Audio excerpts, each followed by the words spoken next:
¿Alguna vez te has cuestionado cómo era Jesús antes de su llegada a la tierra? ¿Era simplemente Jesús o había algo más en su identidad antes de su nacimiento milagroso en Belén? Este es un misterio que muchos ni siquiera se han planteado, pero lo que descubrirás hoy no solo te sorprenderá, sino que podría transformar por completo tu comprensión de las Escrituras. Quédate con nosotros, porque lo que vamos a explorar ahora tiene el potencial de cambiar para siempre la manera en que ves la Biblia y cómo entiendes la figura de Jesús. A lo largo de los siglos, los estudiosos, teólogos y creyentes han debatido y reflexionado sobre este tema, pero es mucho más profundo de lo que imaginas. A medida que nos adentramos en los pasajes más antiguos y en las revelaciones más poderosas, veremos que Jesús no es solo una figura que apareció de la nada hace más de 2000 años, sino que su existencia precede a ese momento de manera trascendental. De hecho, hay detalles en las Escrituras que nos muestran que Jesús ya tenía una presencia cósmica, mucho antes de ser un niño en un pesebre en Belén. Esto no solo te hará mirar a los relatos bíblicos con otros ojos, sino que abrirá una puerta a una nueva comprensión sobre la naturaleza divina de Jesús. Te invitamos a seguir con nosotros en este viaje fascinante a través de las Escrituras y descubrir la sorprendente verdad sobre quién era realmente Jesús antes de asumir su vida terrenal. Créeme, este es un conocimiento que cambiará tu perspectiva para siempre, y no querrás perderte ni un solo detalle de lo que está por venir. Descubre enseñanzas transformadoras y verdades bíblicas que iluminan nuestro camino.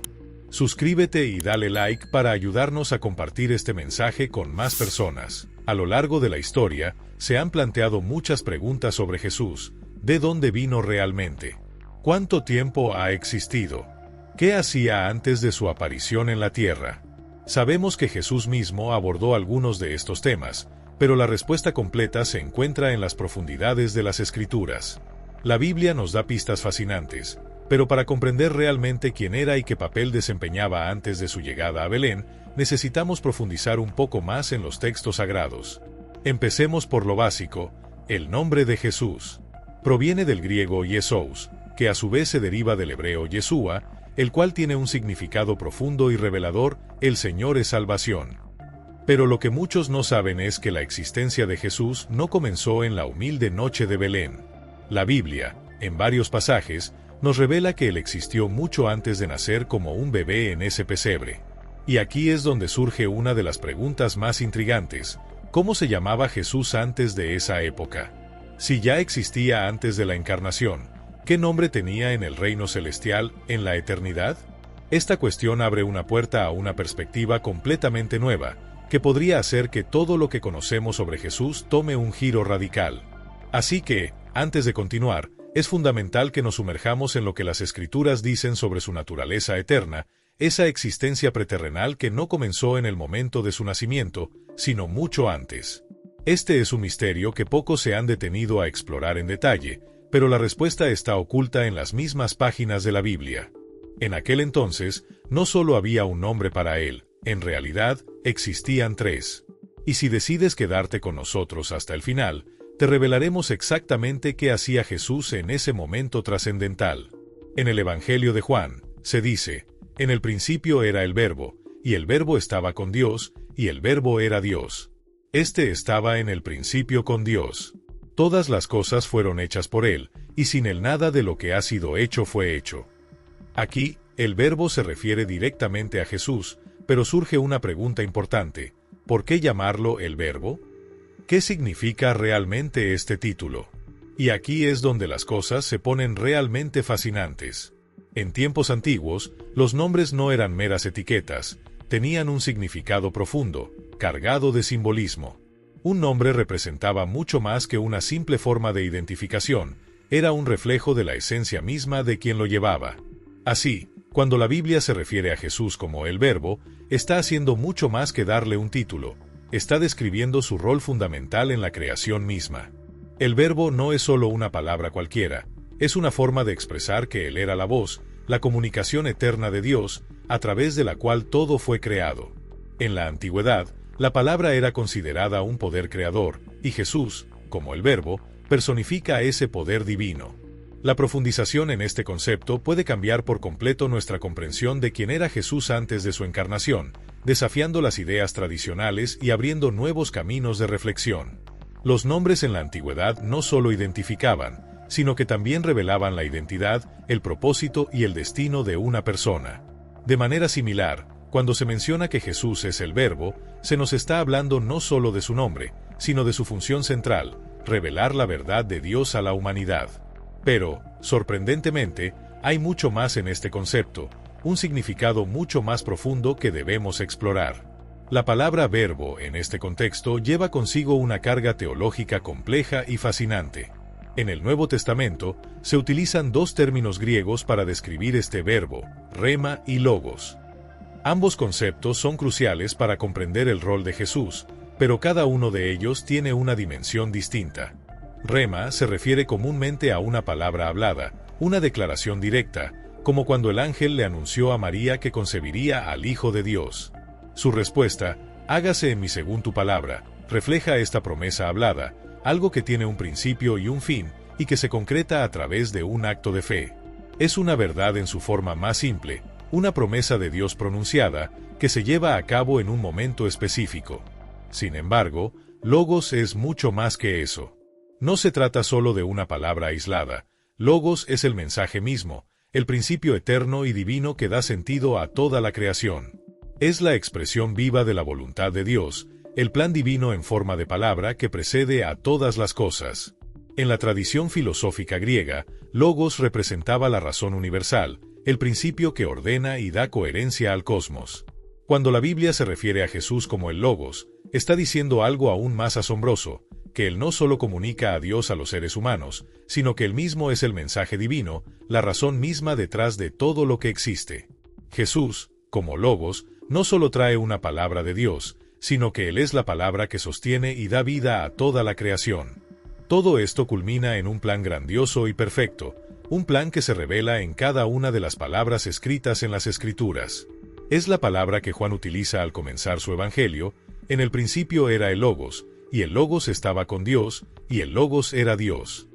Este es un punto de partida fundamental para entender no solo la naturaleza de Jesús, sino la esencia misma de Dios. En esas pocas palabras, se nos abre una puerta a un misterio profundo. El Logos, que en un principio era la razón y el mensaje divino detrás de toda la creación, no permaneció distante o abstracto. No, ese Logos se hizo carne, se encarnó en Jesús. Lo que antes era una idea o un principio invisible, ahora se presentó ante nosotros de manera tangible, en la figura de Jesús. Déjame hacerte una pregunta. ¿Alguna vez has sentido una desconexión de Dios? Tal vez, en algún momento, te has sentido distante o desconcertado acerca de quién es realmente Él. Pues bien, este entendimiento más profundo del Logos tiene el poder de acercarte a Él de una manera completamente nueva. Al comprender que Jesús es el Logos hecho carne, empiezas a ver que Él no es solo un maestro o un líder espiritual, sino la expresión misma de Dios en forma humana. Cuando Jesús caminó entre nosotros, no solo enseñaba con palabras, sino que mostraba con su vida, sus acciones y su amor, quién es Dios en su totalidad. Jesús no vino solo a dar doctrinas, sino a revelar la naturaleza de un Dios cercano, accesible, lleno de gracia y verdad. Juan 14:9 nos lo deja claro: el que me ha visto a mí, ha visto al Padre. Esta revelación es poderosa. Nos está diciendo que, al mirar a Jesús, podemos ver quién es Dios en su forma más pura. No hay distinción entre el Hijo y el Padre, y el Logos se convierte en la ventana a la plena comprensión de la divinidad. Si alguna vez te has preguntado cómo es Dios, la respuesta está en Jesús, en cada uno de sus gestos, en cada palabra que pronunció y en cada milagro que realizó. El que me ha visto a mí, ha visto al Padre. Con estas palabras, Jesús nos hace un anuncio radical: Dios ya no está distante, ni es una idea abstracta e inalcanzable. Él está aquí, en carne y hueso, caminando entre nosotros, tocando nuestras vidas. En su vida terrenal, Jesús no solo enseñaba, sino que sanaba a los enfermos, amaba a los marginados, perdonaba a los pecadores y mostraba, con cada acción, la verdadera naturaleza de un Dios que no está lejano, sino cercano, dispuesto a involucrarse de manera profunda y tangible con su creación. Pero este no era el único nombre de Jesús. La eternidad de Jesús, su existencia antes de venir a la tierra, todavía está por ser descubierta. Hay algo mucho más grande que solo su ministerio terrenal, algo que nos invita a explorar más allá de los relatos de los evangelios. Jesús, como el Logos, existía mucho antes de su encarnación, y entender qué hacía antes de tomar forma humana nos ayuda a comprender el alcance total de su divinidad. Recuerda la historia de Moisés y la zarza ardiente. Cuando Moisés se encontró con Dios en el desierto, Dios le reveló su nombre en Éxodo 3:14, Yo soy el que soy. Este nombre es profundamente significativo, porque expresa la eterna presencia de Dios, su existencia fuera del tiempo, siempre presente, siempre inmutable. Dios no es era ni será, Él es en todo momento. Este nombre revela que Dios es el fundamento eterno de toda realidad, que trasciende nuestras limitaciones temporales y humanas. ¿Te apasiona aprender más sobre la Biblia y su mensaje para nuestras vidas? No olvides suscribirte a nuestro canal y darle like a este video para que podamos seguir creciendo juntos en conocimiento y fe. Pero, ¿qué sucede cuando avanzamos al Nuevo Testamento? ¿Cómo se conecta este yo soy con la identidad de Jesús? En el Nuevo Testamento, en el Evangelio de Juan, capítulo 8, versículo 58, encontramos una declaración impactante de Jesús: antes que Abraham fuese, yo soy. ¿Te diste cuenta de lo que está diciendo Jesús? Él no solo está haciendo una afirmación sobre su existencia antes de Abraham, sino que está reclamando para sí mismo el mismo nombre divino que Dios usó en el Antiguo Testamento. Cuando dice yo soy, está refiriéndose directamente al nombre con el cual Dios se reveló a Moisés en la zarza ardiente, el yo soy el que soy de Éxodo 3:14. Jesús, al usar esta frase, no está simplemente afirmando su existencia eterna, sino que está declarando su identidad como Dios mismo, el mismo Dios que creó el universo y que se mostró a su pueblo a través de los siglos. Lo que Jesús dice aquí cambia radicalmente nuestra percepción de Él. No era solo un maestro sabio, ni un profeta iluminado, sino que estaba afirmando que Él mismo era Dios en carne y hueso. Esto es un punto crucial, porque, si realmente lo entendemos, significa que todo lo que vemos en Jesús no es solo una enseñanza, sino una manifestación directa de la divinidad. Imagina por un momento que alguien en la actualidad se levante y diga, soy eterno, y creo todo lo que ves. ¿Qué pensarías? Probablemente lo considerarías una locura, ¿verdad? La mayoría de las personas lo rechazaría como un delirante. Pero cuando Jesús lo dijo, no era una broma, ni una exageración. Los fariseos, que lo escuchaban, entendieron perfectamente la implicación de sus palabras. Ellos sabían que, al decir yo soy, Jesús no solo estaba afirmando su eternidad, sino que estaba tomando para sí el mismo título y poder divino que solo Dios podía reclamar. Este reclamo de divinidad fue tan poderoso que, según el pasaje, los fariseos no dudaron en reaccionar violentamente. Ellos comprendieron que Jesús no estaba hablando como cualquier otro líder religioso, sino que estaba desafiando directamente las creencias establecidas y proclamando algo mucho más grande, que Él era, en realidad, Dios mismo, en medio de ellos. Esta afirmación de Jesús no solo revela quién es Él, sino que redefine completamente nuestra comprensión de la relación entre Dios y la humanidad. Jesús no solo estaba declarando ser el yo soy, el Dios eterno, sino que estaba reclamando el mismo título que Dios usó para revelarse a Moisés. Esta afirmación, para los fariseos, fue considerada una blasfemia, un delito grave que se castigaba con la muerte. Al escuchar las palabras de Jesús, su ira se desbordó, ya que no solo se sintieron profundamente ofendidos, sino que también estaban convencidos de que Jesús debía ser castigado por tal declaración. Estaban listos para matarlo, pero algo fundamental ocurrió: su tiempo aún no había llegado. Aunque intentaron arremeter contra él, la historia de Jesús aún no había alcanzado su culminación.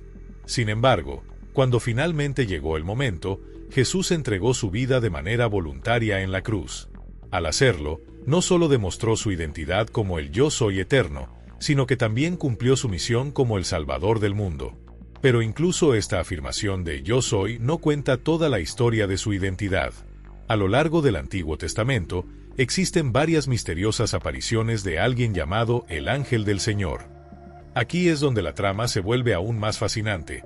Este no es un ángel común, sino una manifestación directa de Dios mismo, una presencia divina que, según muchos estudiosos, se identifica con Jesús.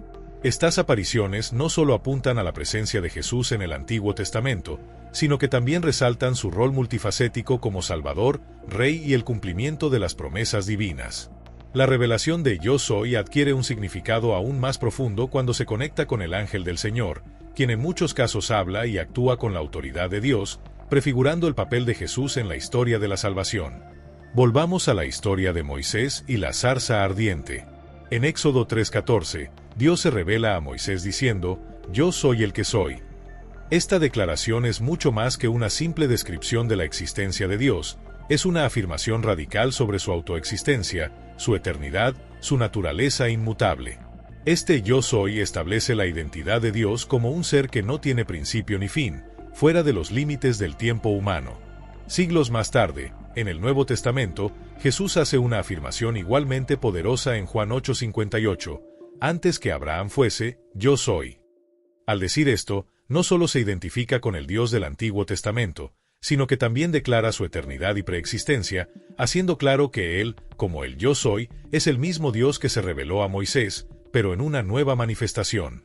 Para los oyentes de su tiempo, especialmente para los fariseos, esta declaración era inconcebible. Era una blasfemia, porque Jesús no solo hablaba como un profeta, sino que se declaraba igual a Dios. Este tipo de afirmación desafió toda la estructura religiosa de la época y fue motivo suficiente para que los fariseos intentaran matarlo. Sin embargo, Jesús no solo usó el Yo Soy para reafirmar su identidad divina, sino que también hizo 7 poderosas declaraciones en el Evangelio de Juan, cada una revelando un aspecto diferente de quién es Él y cuál es su misión. Estas declaraciones no son simples títulos o metáforas, son una profunda revelación de su naturaleza divina y su relación con la humanidad. Yo soy el pan de vida. Juan 6:35. Jesús se presenta como el alimento espiritual que satisface las necesidades más profundas del alma humana. Yo soy la luz del mundo. Juan 8:12. Aquí, Jesús se muestra como la guía y la esperanza en medio de la oscuridad de este mundo.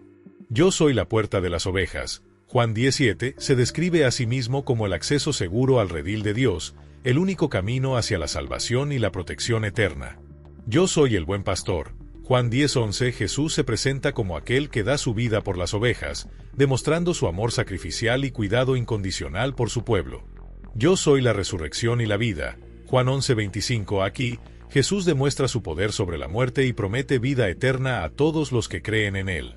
Yo soy el camino, la verdad y la vida. Juan 14:6. Jesús declara ser el único camino hacia el Padre, la fuente de toda verdad y la vida eterna. Yo soy la vid verdadera. Juan 15:1. En esta metáfora, Jesús enfatiza la importancia de permanecer en Él para llevar fruto espiritual y vivir una vida plena. Además de estas poderosas declaraciones, en el Antiguo Testamento encontramos varias apariciones misteriosas del ángel del Señor. Estos encuentros son particularmente significativos porque este ángel no solo transmite el mensaje de Dios, sino que a menudo habla y actúa con la autoridad misma de Dios. Un ejemplo notable de esto se encuentra en Génesis 16, cuando el ángel del Señor se aparece a Agar y le promete que su descendencia se multiplicará. Algunos teólogos creen que estas manifestaciones del ángel del Señor son en realidad prefiguraciones de Jesús, una manera de revelar su presencia divina incluso antes de su encarnación. Este ángel, que no solo transmite un mensaje, sino que tiene autoridad y poder divino, apunta hacia Jesús como el Mesías profetizado, el Salvador esperado por siglos. Mucho antes del nacimiento de Jesús, en el libro de Isaías, capítulo 9, versículo 6, encontramos una profecía que describe al Mesías con una serie de títulos asombrosos, porque un niño nos es nacido, hijo nos es dado, y el principado sobre su hombro, y se llamará su nombre Admirable Consejero, Dios Fuerte, Padre Eterno, Príncipe de Paz. Estos nombres no son solo títulos honoríficos, sino una profunda revelación de la naturaleza divina y eterna de Jesús, así como su multifacético rol como Salvador y Rey de la humanidad. Cada uno de estos títulos revela un aspecto fundamental de la identidad de Jesús. Admirable Consejero destaca la sabiduría divina y la guía perfecta que Jesús ofrece a nuestras vidas. Él no es solo un líder humano, sino un consejero celestial con conocimiento infinito, capaz de orientarnos en medio de la confusión y el caos.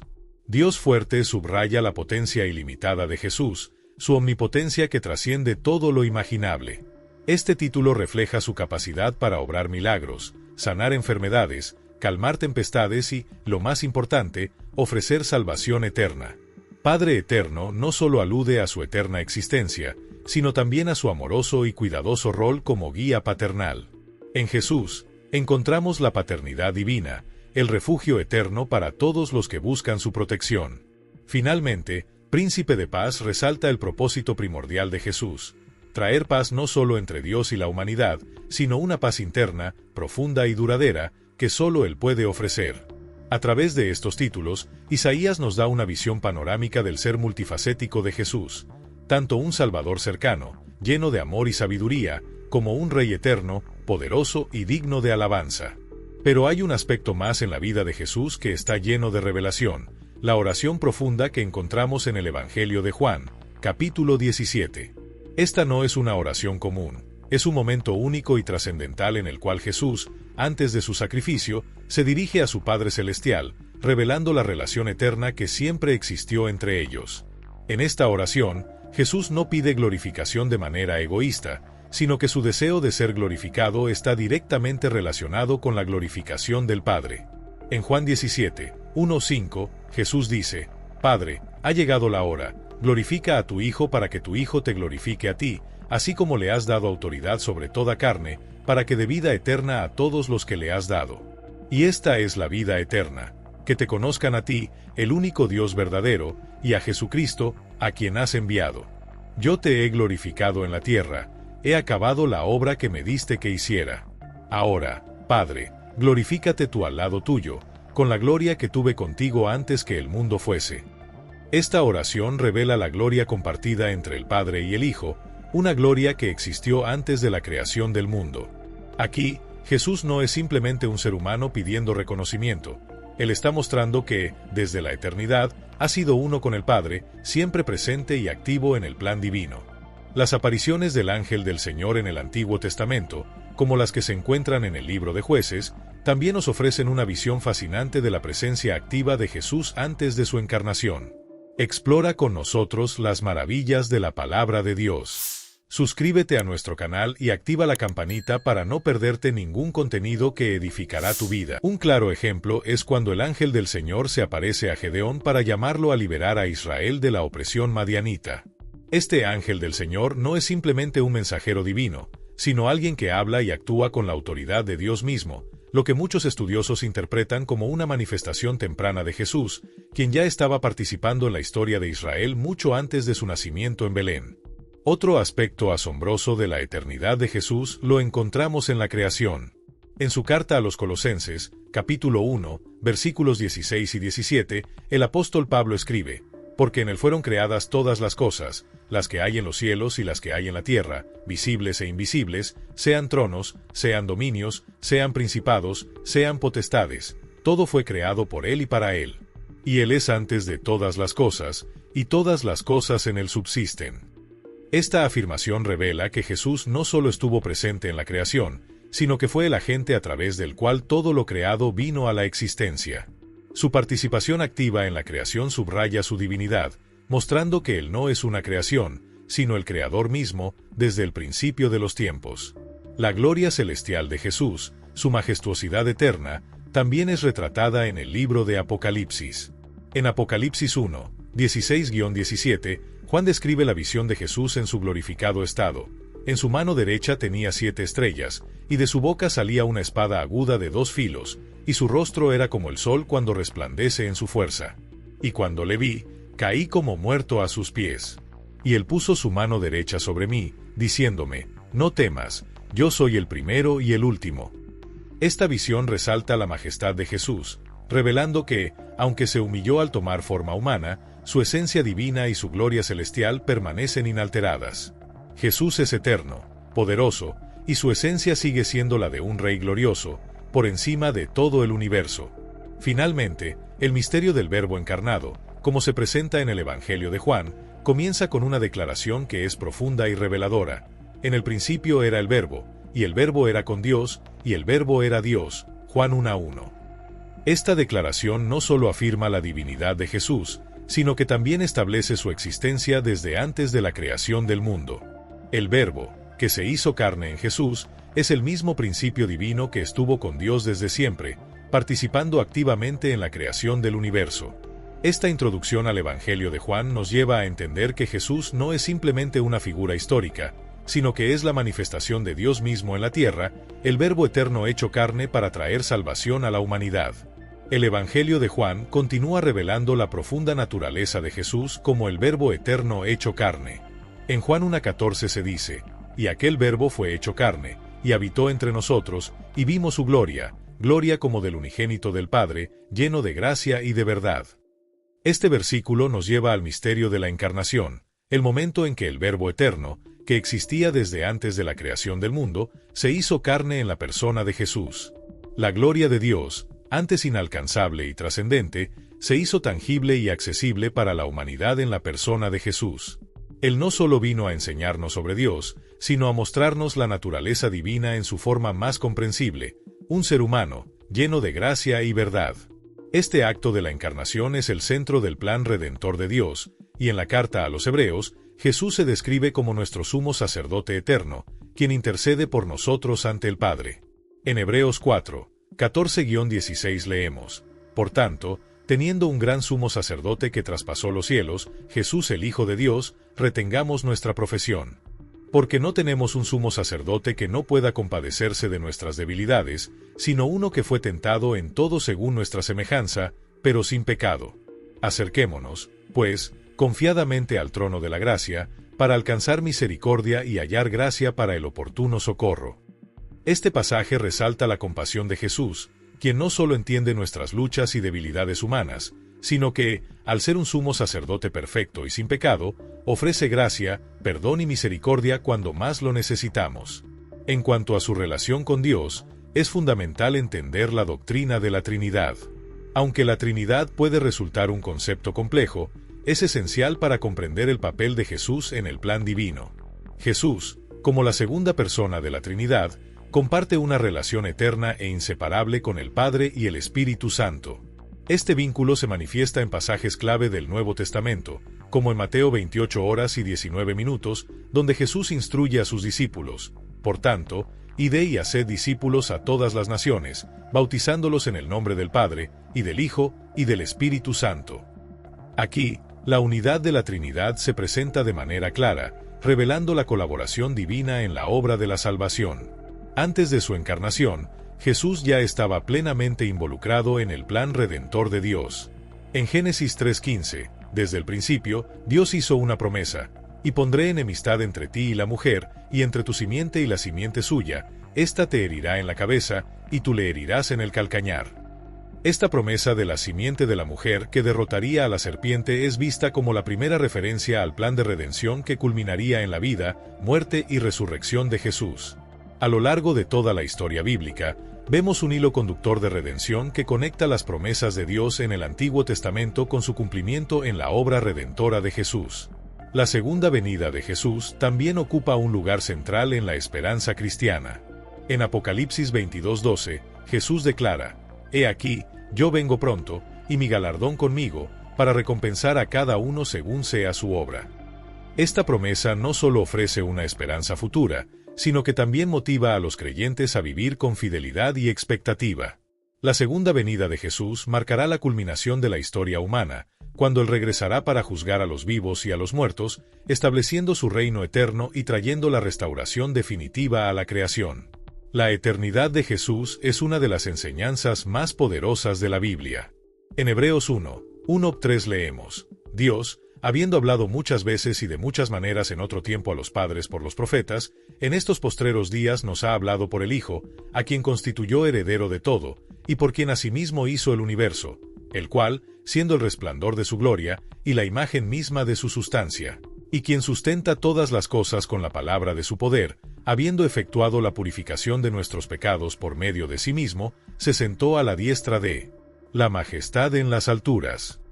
Este pasaje no solo reafirma la divinidad de Jesús, sino que también revela su papel central en la creación y en la redención de la humanidad. Jesús, como el Hijo Eterno, no solo habló por medio de los profetas, sino que Él mismo es la revelación completa de Dios, y a través de Él, todas las cosas fueron creadas y son sustentadas. Además, Jesús ocupa un lugar de gloria eterna, a la derecha de la majestad de Dios. Su autoridad y su poder no solo son afirmados por su resurrección, sino por su posición exaltada en el cielo, testimonio de su divinidad y su autoridad suprema sobre todo lo creado. Otro aspecto esencial de la obra de Jesús antes de su encarnación es su papel como mediador de un nuevo pacto. En Hebreos 9:15 se dice, así que, por eso es mediador de un nuevo pacto, para que interviniendo muerte para la remisión de las transgresiones que había bajo el primer pacto, los llamados reciban la promesa de la herencia eterna. Este nuevo pacto, que Jesús instituyó mediante su sacrificio en la cruz, es la culminación de las promesas hechas en el Antiguo Testamento. Jesús, como mediador, ofrece la reconciliación entre Dios y la humanidad a través de su sacrificio, abriendo el camino a la salvación para todos los que creen en él. En resumen, a lo largo de las Escrituras, vemos a Jesús como el Verbo eterno que preexistió antes de la creación, como el sumo sacerdote que intercede por nosotros, como el mediador del nuevo pacto y como el centro del plan redentor de Dios.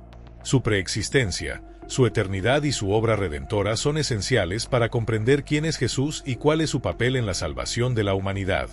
Y, al final de los tiempos, Él regresará en gloria para recompensar a sus siervos fieles y restaurar todas las cosas, como Él mismo prometió. Jesús y la promesa de la herencia eterna. En Hebreos 9:15, se dice que Jesús es el mediador de un nuevo pacto, para que interviniendo muerte para la remisión de las transgresiones que había bajo el primer pacto, los llamados reciban la promesa de la herencia eterna. Este versículo resalta la profunda función de Jesús no solo como nuestro Salvador, sino también como el mediador que garantiza nuestra herencia eterna. Su sacrificio en la cruz no solo nos brinda perdón por nuestros pecados, sino que asegura nuestra salvación y nuestro acceso a la vida eterna. Jesús, al interceder por nosotros, refleja su amor eterno y su compromiso con la humanidad. Él no solo nos rescata, sino que también nos asegura la herencia prometida, un acceso irrestricto a la gloria de Dios y la vida eterna junto a Él. Jesús y la sabiduría en Proverbios. En el libro de Proverbios, especialmente en el capítulo 8, encontramos una personificación de la sabiduría que muchos teólogos interpretan como una prefiguración de Jesús. En Proverbios 8, 22-31, leemos: Jehová me poseía en el principio, ya de antiguo, antes de sus obras eternamente. Desde el principio, antes que la tierra, antes que los abismos, fui engendrada, antes que fuesen las fuentes de muchas aguas, antes que los montes fuesen formados, antes que los collados, ya había sido yo engendrada. No había aún hecho la tierra ni los campos, ni el principio del polvo del mundo. Cuando trazaba los cielos, allí estaba yo, cuando afirmaba los cielos arriba, cuando afirmaba las fuentes del abismo, cuando ponía al mar su estatuto para que las aguas no traspasasen su mandamiento, cuando establecía los fundamentos de la tierra, con él estaba yo, ordenándolos todo, y era su delicia de día en día, teniendo solaz delante de él en todo tiempo. Este pasaje es una expresión poética de la sabiduría divina, pero también nos da una pista importante sobre la preexistencia de Jesús. La sabiduría, como el Verbo eterno, estaba con Dios desde el principio de la creación, participando activamente en el orden del universo. Descubre enseñanzas transformadoras y verdades bíblicas que iluminan nuestro camino. Suscríbete y dale like para ayudarnos a compartir este mensaje con más personas. Este retrato resuena con la descripción de Jesús como el Verbo eterno en el Evangelio de Juan, quien estuvo presente y fue parte integral de la creación. De hecho, Juan 1:3 comienza afirmando que en el principio era el Verbo, y el Verbo era con Dios, y el Verbo era Dios. Todas las cosas por él fueron hechas, y sin él nada de lo que ha sido hecho, fue hecho. Así, vemos que la sabiduría que se describe en Proverbios no solo es un atributo de Dios, sino una manifestación de Jesús, quien es la encarnación misma de esa sabiduría. Las profecías mesiánicas del Antiguo Testamento. El Antiguo Testamento está lleno de profecías que no solo predicen la venida de Jesús, sino que también revelan aspectos de su naturaleza eterna y su misión redentora. Un ejemplo claro de esto se encuentra en Miqueas 5:2, que dice: Pero tú, Belén Efrata, pequeña para estar entre las familias de Judá, de ti me saldrá el que será Señor en Israel, y sus salidas son desde el principio, desde los días de la eternidad. Esta profecía no solo señala el lugar del nacimiento de Jesús en Belén, sino que también afirma su existencia desde la eternidad. La frase desde los días de la eternidad subraya su preexistencia y la naturaleza divina del Mesías. Aquí, Miqueas apunta directamente a la eternidad de Jesús, quien, aunque nacería como hombre en Belén, ya existía antes de la creación del mundo, como lo confirma el Evangelio de Juan y las enseñanzas del Nuevo Testamento. La gloria de Jesús en su segunda venida. Además de su obra redentora y su papel en la creación, las Escrituras también nos hablan de la gloria futura de Jesús en su segunda venida. En Mateo 24:30, Jesús dice: «Entonces aparecerá la señal del Hijo del Hombre en el cielo, y entonces lamentarán todas las tribus de la tierra, y verán al Hijo del Hombre viniendo sobre las nubes del cielo con poder y gran gloria». Este pasaje nos da una visión de la segunda venida de Jesús, un evento de gran majestad y poder. Jesús regresará en gloria para juzgar a las naciones, recompensar a los fieles y establecer su reino eterno. Esta promesa no solo ofrece esperanza a los creyentes, sino que también reafirma la soberanía de Jesús sobre todas las cosas, demostrando que Él tiene autoridad sobre toda la creación, tanto en el cielo como en la tierra. Reflexión final e invitación a suscribirse. La comprensión de quién era Jesús antes de su vida terrenal enriquece enormemente nuestra fe y nuestra visión de la Biblia. Nos muestra que Jesús no es solo un personaje histórico o un maestro moral, sino el eterno Hijo de Dios, preexistente, co-creador del universo y salvador del mundo. Su vida, muerte y resurrección no fueron eventos aislados, sino que formaron parte de un plan divino eterno para la redención de la humanidad. Jesús, como mediador del nuevo pacto, nos ofrece la posibilidad de reconciliarnos con Dios y recibir la promesa de la herencia eterna. Esperamos que esta exploración te haya ofrecido una nueva perspectiva sobre la persona de Jesús y que puedas apreciarlo más profundamente en todos los aspectos de su ser divino y humano. Si te ha gustado este video, no olvides darle like y suscribirte al canal para no perderte nuestros próximos contenidos. Gracias por estar con nosotros y hasta la próxima.